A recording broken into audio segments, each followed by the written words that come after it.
Pa, my name is Melissa Manandhar, and I wrote my essay about Panchasheel. Panchasheel, also known as the five precepts, are restraint from taking others' lives, restraint from stealing, restraint from being married, restraint from saying foul words, and lastly, restraint from doing drugs and alcohol to cloud the mind. These precepts were made by Buddha himself, and it may be easy to follow, but some people's past and obsessions prevent them from abiding by these principles. Similarly, one can assume that Buddha made these precepts because of the emotions we have but can't control them. These emotions include revenge, jealousy, frustration, guilt, and stress. With these emotions, you may lead harm to yourself and or others. The need for revenge can be caused by many things, such as being bullied, teased, or even over the smallest issues. With this type of setting in mind, one can be determined to take revenge from their enemies. These paybacks can range from being harmless or to the point where your victim is dying. Since this is the first precept of the Panchasheel, breaking it can cause inflicting damage on you or the victim's family. And I personally think that Buddha made this precept because you being attacked and not being able to defend yourself makes you feel weak and vulnerable, and your attacker feels strong and more in control. But in Buddhism, everyone is treated equally and fairly, and your enemy will have their own karma one day. Now, getting rid of thoughts of murder and instead working well with others helps prevent feelings of jealousy. Jealousy happens when someone has something you want, and to get it, it just may be a petty theft, or others will really manipulate with your feelings. But stealing won't help you get anywhere in the future, and you really need to find out a goal and how to reach it and what you need to do to reach that goal.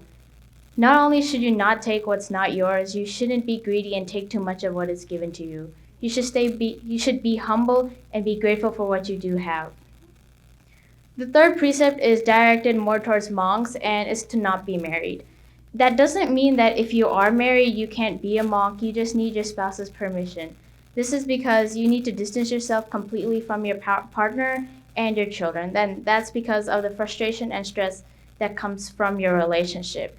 At some point, a monk might accidentally take out his relationship issues out on someone else, and that's a risk for monks who are trying to reach enlightenment through good morals. As said in the first precept, everyone is treated equally, and that means you should treat others equally. That includes not lying and gossiping and hurting others' feelings.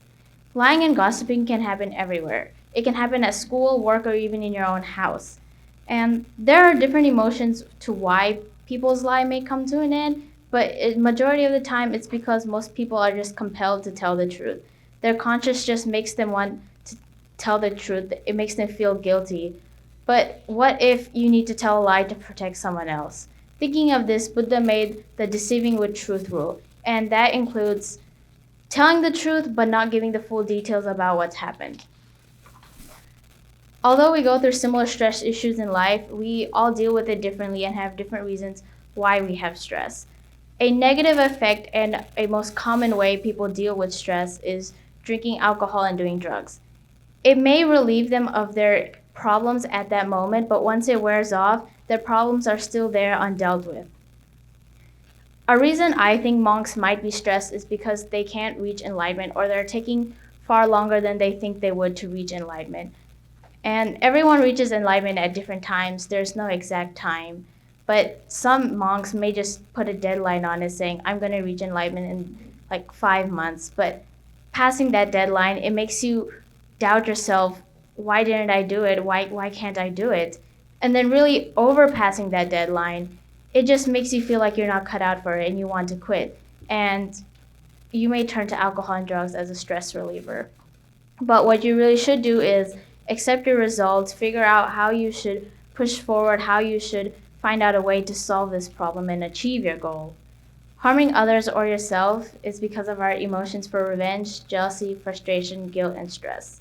These five precepts are meant for monks and Buddhists to follow, but not all precepts can or will be followed. Some may want to drink alcohol and hang out with their friends or be married, but these precepts are directed towards monks who want to reach enlightenment through good morals.